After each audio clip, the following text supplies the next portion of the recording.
البدع والأهواء، أهل البدع العقائدية وأهل البدع السياسية.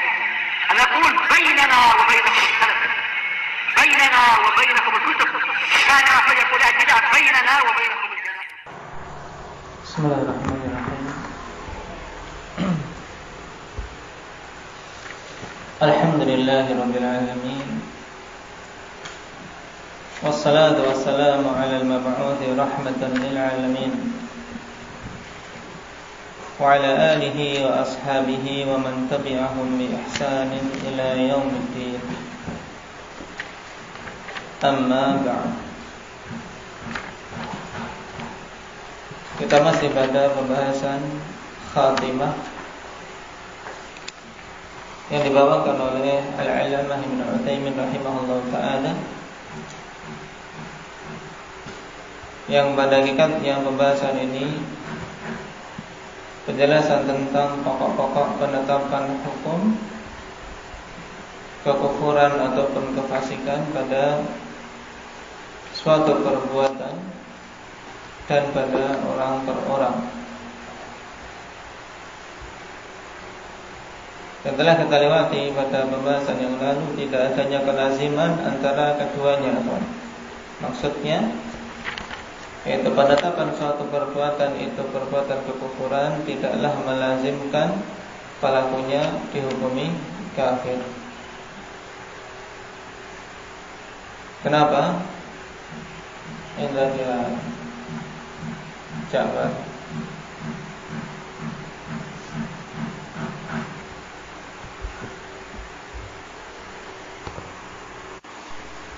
Nah, itu diingat-ingat. Dikarenakan penetapan hukum atas orang per orang itu harus terpenuhi syarat-syaratnya dan harus terbebas dari penghalang-penghalangnya. Itu kaidah umumnya.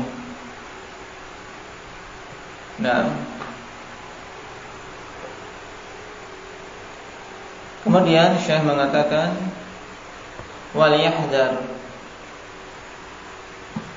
ma yasluquhu ba'dun nas min kaunihi yabni mu'taqadahu aw 'amalahu 'ala madhhabin mu'ayyan.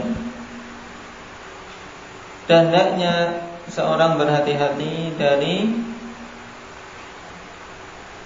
apa yang ditempuh oleh sebagian manusia, di mana dia membangun akidahnya atau amalannya di atas suatu madhab tertentu. Hal ini beliau sampaikan setelah beliau tegaskan bahwa wajib atas seorang mukmin untuk membangun akidah dan amalannya di atas apa? Di atas kitab dan sunnah. Baik. Makanya beliau peringatkan untuk hati-hati dari membangun akidah dan amalan di atas madhab tertentu. Fa idza ra'a nususal kitabi wa sunnati ala khilafi hawala sarfa hadhihi an-nususa ila ma yuwafiqu dhalikal madhhab ala wujuhin muta'assifah. Sehingga apabila dia melihat nas-nas dalam Alkitab maupun As-Sunnah menyelisih madhabnya, maka dia berusaha untuk memalingkan nas-nas ini kepada perkara yang mencocoki madhab dia, walaupun dari sisi-sisi yang sangat sulit, ya, ala wujuhin muta'assifah, yaitu walaupun sebenarnya sulit untuk disinkronkan dengan madhab dia, tapi tetap dipaksakan. Dan ini biasanya kebanyakan yang ditempuh oleh ahlul bidah al-fanifillah, karena mereka telah meyakini terlebih dahulu sebelum melihat dalil. Nah, jadi kebanyakan ahlul bidah dan kebanyakan mereka mengikut madhab al-fanifillah, mereka apa? Meyakini terlebih dahulu, baru kemudian mencari dalil. Berbeda dengan ahli sunnati wal jamaah yang mereka menempuh kebalikannya, yaitu mereka mencari dalil, melihat dalil, dipahami, baru kemudian apa? Mereka meyakini di atas dalil yang dia dapat. Dan ini yang hendaknya kita tempuh. Melihat dalil, kemudian meyakininya, bukan sebaliknya. Meyakini dulu, baru kemudian mencari-cari dalil. Biasanya yang seperti ini, dia akan memaksakan banyak dalil untuk dijadikan sebagai penguat atas keyakinan yang sudah ada. Fayaj'alul kitaba wa sunnata tabi'ina la matbu'in wa ma siwahuma imaman la tabi'an. Kemudian dia menjadikan Alkitab dan Sunnah sebagai pengikut, bukan yang diikuti, pelengkap saja. Dan selain Alkitab dan Sunnah dijadikan sebagai imam dan dijadikan sebagai sesuatu yang dijadikan sebagai imam, bukan sebagai sesuatu yang mengikuti. Jadi pola pikirnya terbalik. Yang harusnya dijadikan sebagai imam, sebagai landasan, malah dijadikan sebagai pelengkap saja, atau sebagai matbu', sebagai tabi'. Tapi sebaliknya, selain Al-Quran dan Sunnah yang harusnya dia adalah tabi',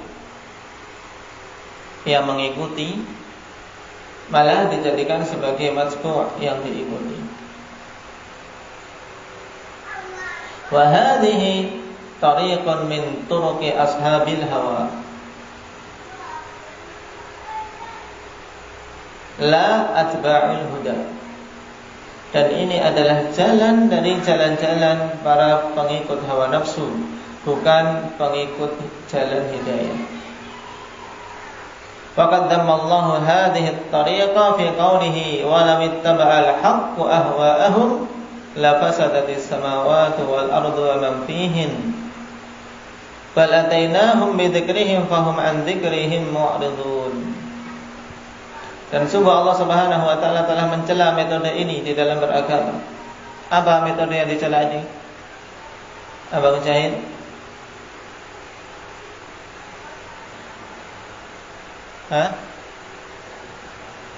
Tidak mengedepankan Al-Quran dan Sunnah. Nah, menjadikan Al-Quran dan Sunnah hanya sebagai pelengkap, sedangkan pendapat mazhab atau penetapan majelis tarjih atau ketetapan dari pemimpinnya sebagai sebagai landasan utama. Baik, Allah telah cela metode yang seperti ini, sebagaimana dalam firman-Nya, "Walawit taba'al haqqu ahwa'ahum." Seandainya saja al-haq itu mengikuti hawa-hawa nafsu mereka, ya. Walawit taba'al haqqu ahwa'ahum, seandainya al-haq itu mengikuti hawa-hawa nafsu mereka, maka tentu akan rusak langit-langit dan bumi serta apa saja yang berada di dalamnya.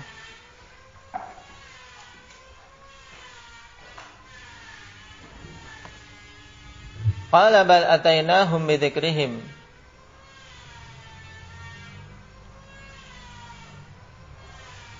Belum diangkat.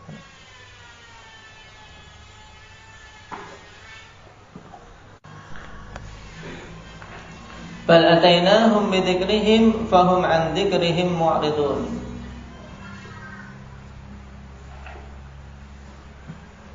Setelah Allah Subhanahu wa taala tegaskan bahwasanya seandainya saja kebenaran itu mengikuti hawa-hawa nafsu mereka, tentunya langit dan bumi dengan apa saja yang ada di dalamnya akan rusak. Kenapa? Karena hawa nafsu tidak boleh diikuti. Dan hawa nafsu bukan tolak ukur kebenaran. Kemudian Allah Subhanahu wa taala katakan bal atainahum bi dzikrihim fahum an dzikrihim mu'ridun. Allah datangkan kepada mereka peringatan, tapi mereka malah berpaling dari peringatan tersebut. Allah turunkan kepada mereka Alkitab yang harusnya diikuti, tapi malah mereka berpaling dari itu. Qala wan nadiru fi masalikin nasi fi hadzal babi yara al-'ajab al-'ujab. Dan orang yang melihat pada metode manusia di dalam perkara ini akan melihat perkara yang sangat mengherankan. Ya, akan banyak kita lihat hal-hal yang mencengangkan kita,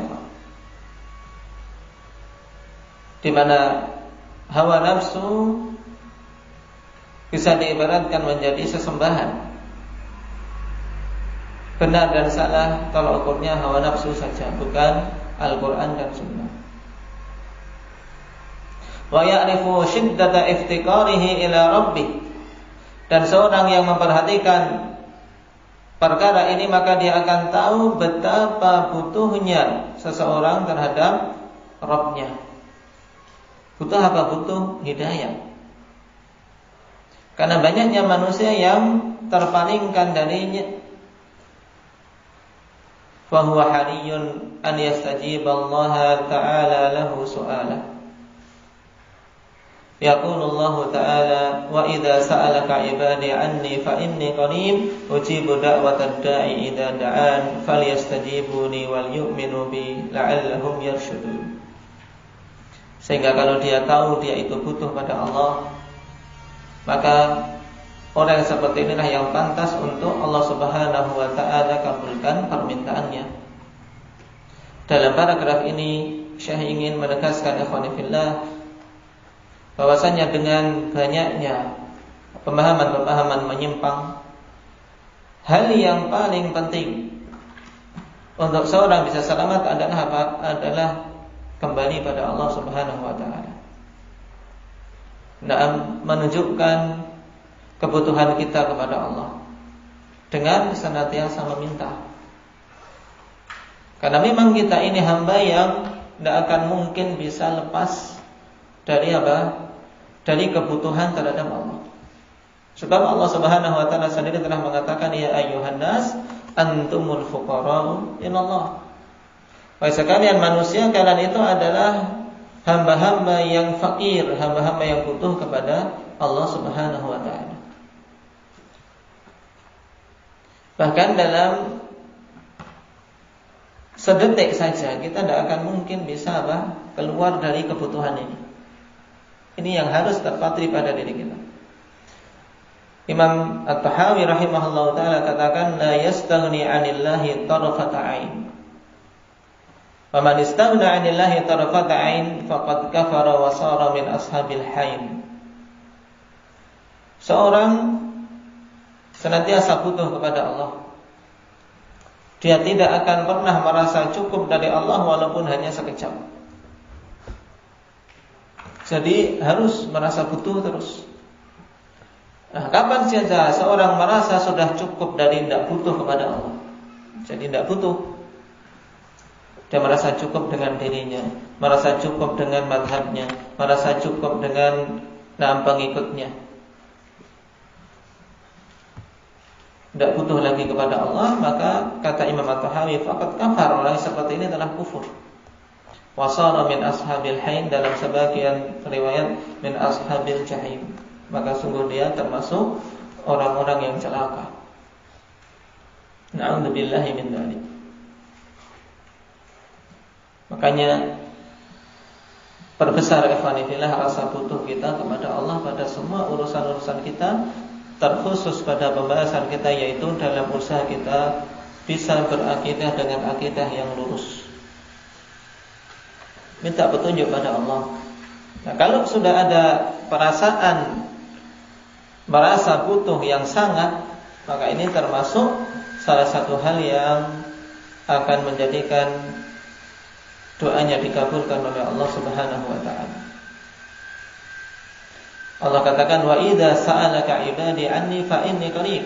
Apabila hamba-hambaku bertanya kepadamu wahai Nabi tentang diriku, maka katakanlah sungguhnya aku ini dekat.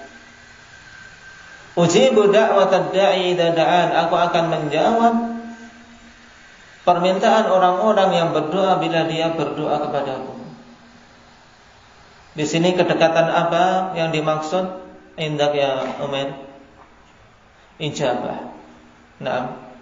qurbul ijabah, yaitu kedekatan pengkabulan Allah Subhanahu wa taala. Karena Allah Maha mendengar.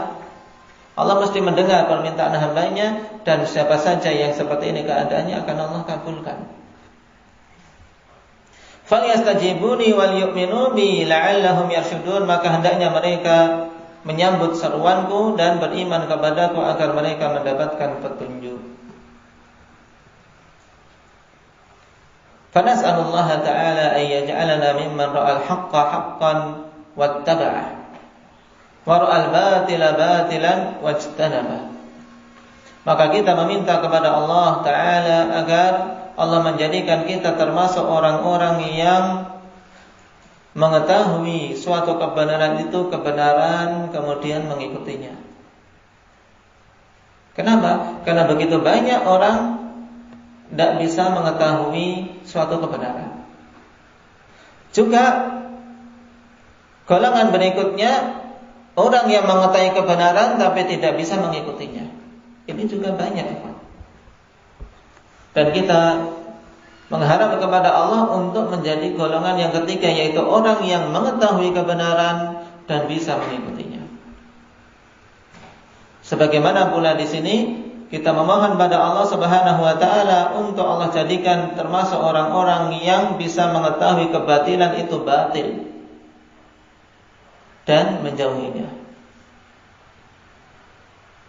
Karena sama, manusia juga terbagi menjadi banyak golongan dalam masalah ini, di mana sebagian mereka tidak bisa mengetahui kebatilan itu sebagai suatu kebatilan. Taunya apa? Itu adalah kebenaran. Suatu kebatilan dianggap kebenaran. Ini adalah apa? Adalah dolal, suatu kesesatan tentunya. Dan sebaliknya, manusia pun yang golongan yang lain, mereka tahu itu kebatilan, sadar itu perkara batil, tapi apa? Tidak bisa meninggalkannya. Dan yang kita minta kepada Allah agar kita bisa mengetahui suatu perkara batil itu sebagai kebatilan dan bisa menjauhinya. Sebagaimana doa yang juga jangan sampai kita apa? Kita lalai ikhwanifillah, Allahumma arinal haqqa haqqa warzuqna tiba'ah wa arinal batila batila warzuqna ijtinabah. Doa ini sangat penting, apalagi melihat fenomena syubhat yang begitu banyak beredar ikhwanifillah, yang sangat mengkhawatirkan kalau seseorang sampai tidak memiliki taufik dari Allah Subhanahu wa taala untuk bisa mengenal yang hak itu hak dan yang batil itu batil. Dan juga kita meminta istiqomah di atasnya. Sebagaimana nanti beliau katakan, wa ayyaj'alana hudatan muhtadin wa sulaha muslihin. Dan kita mengharap kepada Allah agar Allah menjadikan kita pemberi petunjuk orang-orang yang mendapatkan hidayah dan menjadi orang-orang yang bisa mengadakan perbaikan di antara orang-orang yang baik. Karena memberikan petunjuk ini tugas para anbiya dan tugas yang mulia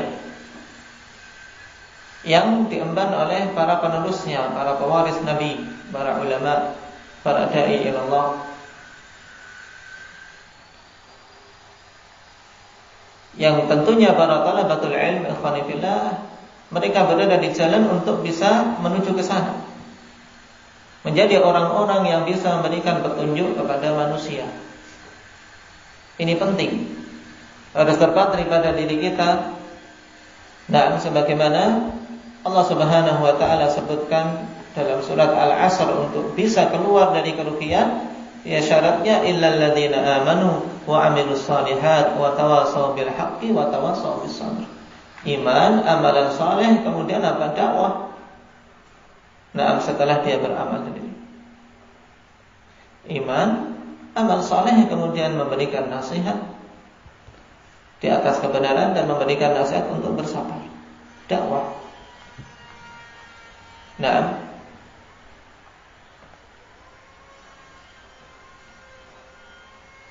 Oleh karena itulah di antara doa yang Allah Subhanahu wa taala sebutkan dalam Al-Qur'an apa?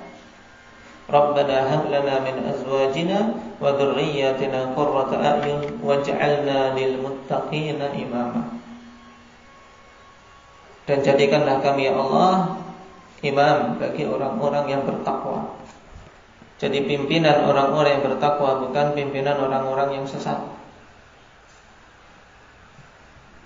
Dan menjadi orang-orang yang mengadakan perbaikan, bukan orang-orang yang mengadakan kerusakan. Sula'al muslihin. Dan ini hakikat ghuraba, hakikat orang-orang yang asing, ya orang-orang yang mengadakan perbaikan di tengah-tengah kerusakan-kerusakan yang bermunculan. Sebagaimana dalam sebagian riwayat, ketika Nabi SAW mengatakan, Badal Islamu ghariban wa sayaudu ghariban fatuba lil ghuraba. Islam ini diawali dengan keadaan asing, kemudian akan kembali pada keterasingan, maka beruntunglah orang-orang yang asing itu. Al-ghuraba, bukan orang-orang asing ini kemudian orang yang menyendiri di tengah gunung atau orang yang melancong ke negeri-negeri seberang dan seterusnya, bukan. Tapi al-ghuraba yang dimaksud oleh Nabi SAW itulah yang dijelaskan dalam sebagian riwayat, alladzina yuslihuna idza fasadan nas, yaitu orang-orang yang membuat islah, yaitu membuat perbaikan tatkala manusia itu rusak. Yaitu orang-orang yang mengembalikan manusia untuk berjalan di atas sunnah Nabi SAW tatkala mereka melakukan kebid'ahan dan meninggalkan sunnah. Ini penting. Dan harapan kita kepada Allah termasuk dari golongan mereka. Kemudian beliau katakan wa alla yazigha qulubana ba'da id hadana. Dan kita memohon kepada Allah Subhanahu wa taala agar tidak menyimpangkan hati-hati kita setelah Allah Subhanahu wa taala berikan hidayah kepada kita. Ini juga perkara yang sangat penting, meminta istiqamah setelah mendapatkan hidayah. Karena tidak ada jaminan ikhwanillah selama nyawa ini masih ada di badan-badan kita. Tidak ada jaminan karena kita bukan orang yang maksum. Dan Rasulullah SAW jadikan tolak ukur dengan penutupan hidup ini. Innamal a'malu bil khawatim. Amalan itu hanyalah bergantung pada akhirnya. Maka sebelum kita menghembuskan nafas terakhir, tidak ada perasaan aman dari apa? Tergelincir. Jangan sampai ada perasaan aman. Karena al-amnu min makrillah, perasaan aman dari makar Allah Subhanahu wa taala termasuk hal yang mencelakakan banyak umat. Imam At-Tahawi mengatakan dalam akidah beliau, al-amnu min makrillah wal ya'su min rawhillah yanqulani an millatil Islam. Perasaan aman dari makar Allah dan perasaan putus asa dari rahmat Allah, dua perkara yang bisa memindahkan seseorang dari keislaman dia. Itu maksudnya mengeluarkan dia dari Islam menuju kekufuran. Makanya harus kita terus-menerus meminta kepada Allah agar hati kita ini tidak dipalingkan dari hidayah. Ketika kita baca ihdinas siratal mustaqim dalam salat kita, hadirkan hati kalau kita sedang meminta hidayah. Juga di antara doa yang Allah Subhanahu wa taala sebutkan dalam kitab yang mulia, Rabbana la tuzigh qulubana ba'da idh hadaitana wa hab lana min ladunka rahmah innaka antal wahhab. Ini yang belum hafal dihafal. Sudah hafal belum Nabi? Dihafal. Nah, di awal-awal Ali Imran yang kecil-kecil. Nah, atau yang belum hafal pokoknya. Ya Allah, hab lana min, Rabbana la tuzigh qulubana, ya Allah jangan engkau palingkan hati-hati kami. Ba'da idh hadaitana, setelah engkau memberikan hidayah kepada kami. Kemudian wahab lana min ladunka rahmah, dan anugerahkanlah kepada kami dari sisi Engkau rahmat, innaka antal wahhab, sungguhnya Engkau adalah al-wahhab, dan yang maha pemberi anugerah. Dan ini juga yang diisyaratkan oleh Syekh dalam kelanjutan perkataan beliau, wa alla yuzigha qulubana ba'da id hadana wa yahaba lana minhu rahmatan innahu huwal wahhab. Dan agar Allah menganugerahkan kepada kita rahmat dari sisinya, karena sungguhnya Dia adalah Al-Wahhab. Nah, walhamdulillahirabbil alamin alladzi bi ni'matihi tatimmus shalihat, wassalatu wassalamu ala nabiyyir rahmah wa hadiyil ummah ila siratil azizil hamid bi idzni rabbihim. Segala puji bagi Allah Subhanahu wa taala yang dengan nikmat-Nya lah semata keamalan-amalan saleh bisa sempurna. Dan bacaan ini, bacaan syukur ini alhamdulillah dibimbingkan oleh Nabi sallallahu alaihi wasallam untuk dibaca ketika seseorang mendapatkan hal-hal yang menggembirakan. Alhamdulillahilladzi bi ni'matihi tatimmus shalihat. Kalau bacaan ketika melihat sesuatu yang tidak disukai, apa bacaannya?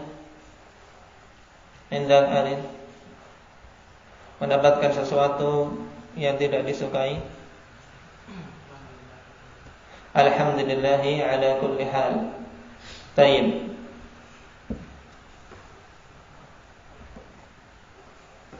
Dan di sini tentunya tidak ada yang lebih menggembirakan dari seseorang mempelajari suatu ilmu kemudian bisa menyelesaikannya. Yang menulis suatu kitab bisa menyelesaikannya, yang membaca suatu kitab bisa menyelesaikannya. Ini merupakan nikmat yang agung yang hendaknya kita bergembira ke atasnya dan memohon kepada Allah Subhanahu wa taala keberkahan darinya. Dan semoga salawat dan salam atas Nabi Rahmah, yaitu Nabi kita Muhammad sallallahu alaihi wasallam, wa hadiyil ummah, dan memberi petunjuk kepada umat ini menuju jalan Allah Subhanahu wa taala yang lurus. Wa ala alihi wa ashabihi wa man tabi'ahum bi ihsanin ila yaumiddin.